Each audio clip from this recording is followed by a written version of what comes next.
एक दिन भाभी जी ने अपने देवर को घर का सामान लाने बाजार भेजा।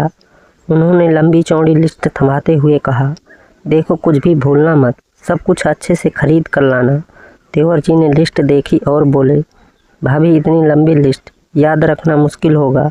भाभी मुस्कुराई और कहा, तो लिस्ट अपने साथ ले जाओ। देवर जी ने लिस्ट लेकर बाजार का रुख किया। वहाँ उन्होंने एक एक सामान खरीदा और सब कुछ अच्छे से बैग में डाल दिया। जब वापस लौटे तो भाभी ने सामान देखा और खुश होकर कहा, वाह सब कुछ सही लाए हो। फिर भाभी ने बैग से एक अजीब चीज़ निकाली, एक बड़ा सा चम्मच। भाभी ने हैरानी से पूछा, ये चम्मच क्यों लाए? देवर जी बोले, भाभी लिस्ट के आखिर में लिखा था चम्मच मत भूलना।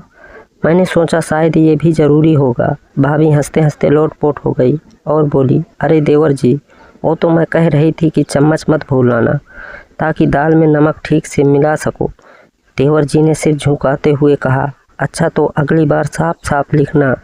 भाभी देवर जी की चम्मच वाली गलती के बाद भाभी ने ठान लिया कि अगली बार कोई कन्फ्यूजन नहीं होने देगी। कुछ दिन बाद भाभी ने फिर से देवर जी को बाजार भेजने का सोचा।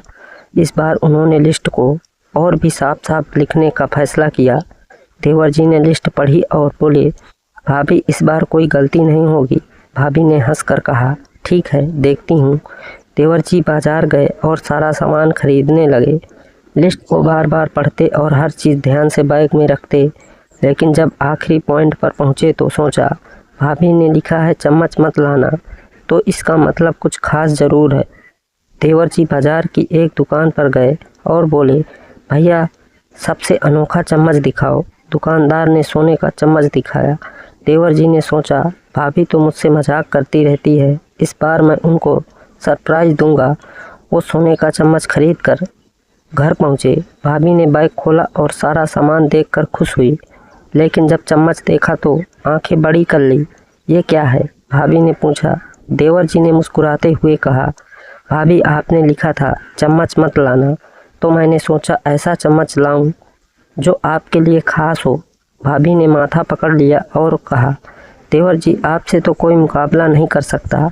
अब ये सोने का चम्मच संभाल कर रखना, क्योंकि इसे बेचकर अगली बार का राशन लेना पड़ेगा।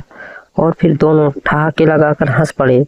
सोने का चम्मच लाने के बाद देवर जी और भाभी के बीच हंसी मजाक का सिलसिला और बढ़ गया। अब भाभी ने तय कर लिया कि देवर जी को एक मज़ेदार सबक सिखाना ज़रूरी है।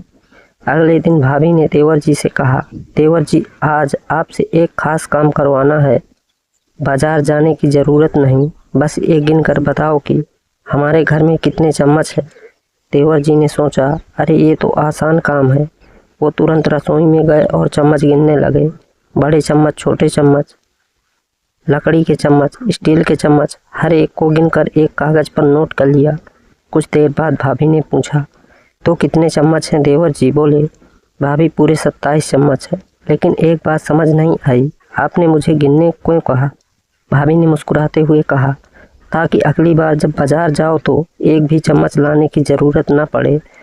अब याद रखना, हमारे पास चम्मच की कोई कमी नहीं है।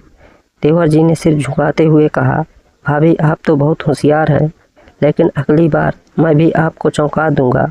भाभी ने हंसते हुए कहा, ठीक है देवर जी, देखते हैं। देवर जी ने भाभी को चौंकाने का प्लान बना लिया।